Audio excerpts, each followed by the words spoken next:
আলহামদুলিল্লাহ, উপস্থিত সম্মানিত মুসল্লিয়ানে কিরাম, আমরা গতানুগতিকভাবে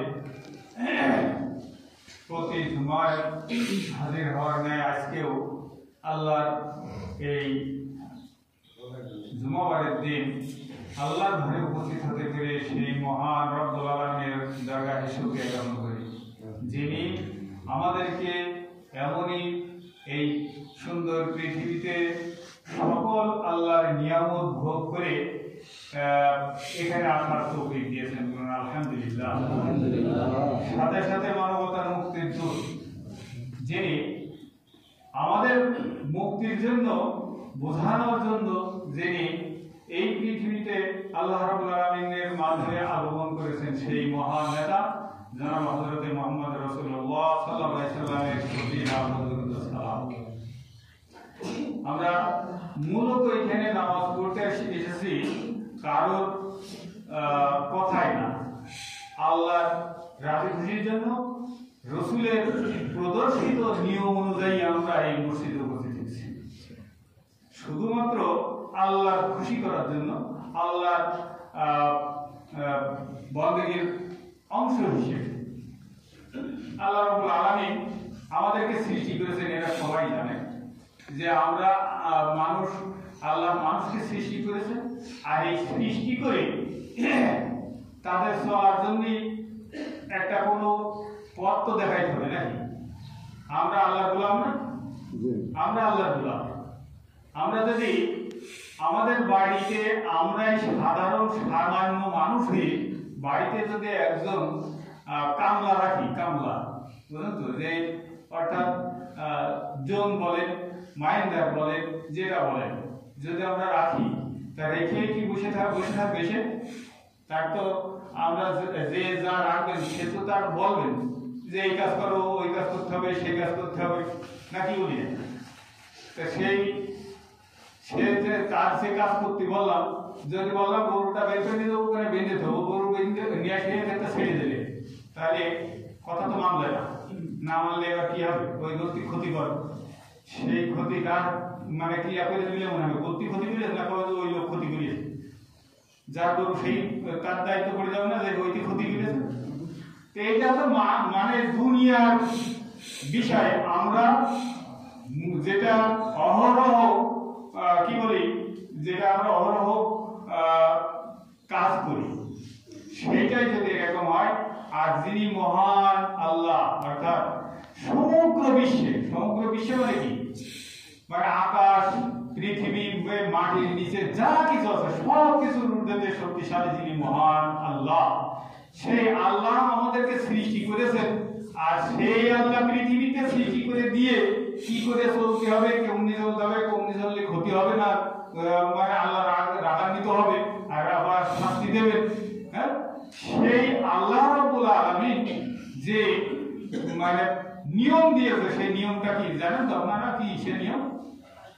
সেই নিয়মটা কি? আল্লাহ তো আমাদের মুখে বলে দিই, সেই নিয়মটা হচ্ছে আল কোরআন। আল কোরআন সব কিছু বলে দিয়েছে যে আপনি কিভাবে চলবেন। আর সেই আল কোরআনটা আমরা কতটুকু পড়তে পারি? সবাই আমরা পড়ে জানতে পারি যে ওই আমরা তো অনেকে এই নামাজ যে কয়েকটা পড়ি, সেই কয়েকটাতে কি করি? সূরা ফাতিহা, তাই না?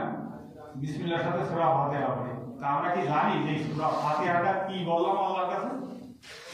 আল্লাহর কাছে আমরা যে সিজদা দিচ্ছি, কার সিজদা দিচ্ছি? নিশ্চয় আল্লাহ।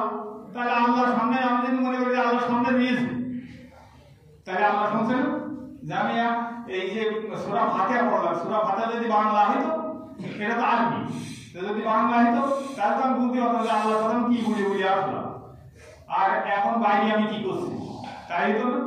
তা আমি সূরা ফাতিহা পড়লাম, অন্য সূরা পড়লাম, এইগুলো আল্লাহর কাছে যে বুঝিয়ে যাচ্ছি, মানে নামাজটা হচ্ছে আল্লাহর সাথে কথোপকথন, বুঝতে পারছেন? তো আল্লাহর কথাগুলো আমি বলছি, আল্লাহ শুনছেন, সেই কথাগুলো আমাদের শিখিয়ে দেওয়া, আল্লাহর কথা মানে আল্লাহ শিখিয়ে দেওয়া, আমি কথাগুলো বলছি, সেই কথাগুলো আল্লাহর সাথে কি বলছি, এই কথাগুলো যদি আমি না জানি, তাহলে আন্দাজে কি বুঝে আসলাম, আমি কিছুই জানি কি বলে যাচ্ছে আর বাইরে কি করছে যে সেইটা আমাদের রাখতে হবে। তাহলে আমি আল্লাহর কাছে বলে যাচ্ছি বাইরে করছি আর তাহলে এবার আল্লাহ কি করবে? তুমি উপরে কি বলে আর কি করো তবে না মানুষ হলে তাই বলি না আমরা ধরে বসি যে এখানে কি উপরে তুমি কি বললে আবার এখানে এসে কি বলছো একেবারে সাথে তার পাত্তাই দেবো না। তাহলে আল্লাহ কি করতে পারে যে আমরা আল্লাহর নামাজ পড়তে হলাম এসে আল্লাহর সাথে অনেক কথাগুলো ভুলে গেলাম। সর্বপ্রথম কি যে বিসমিল্লাহির রহমানির রহিম আলহামদুলিল্লাহি রাব্বিল আলামিন, তাই না?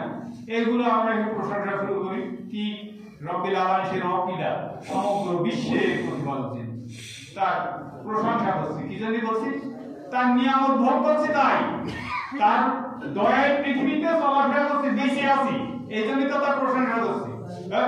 আজ যদি মেম্বার এখানে দেয় 10 কেজি করে সবাই 10 কেজি করে চাই এবার চাই নিয়ে মোষ মূর্তি মূর্তি আনন্দ ফুর্তি করতে করতে বাড়ি আসলাম না আরো মেম্বারটা খুব ভালো চাই দিয়েছে এই সব বলতে বলতে মানে প্রশংসা করতে মানুষ যদি এই হয় মানুষের ঊর্ধ্বে যে নিয়ামত ভোগ করছি সেই নিয়ামত যিনি দিচ্ছেন তার প্রশংসাকে একটু করতে পারি না আমরা সারাদিন আপনারা চোখ বুঝে দেখেন যে সেই সকালবেলা উঠে এই পর্যন্ত এখন একটা বেজে গেল এই পর্যন্ত আমরা আল্লাহর প্রশংসা কতটুকু করেছি আর ওই থেকে এই পর্যন্ত আল্লাহর নিয়ামত কত ভোগ করেছি যে নিয়ামত পৃথিবীর কোনো শক্তি নেই যে ওই নিয়ামত দেয় বুঝতে পারছেন।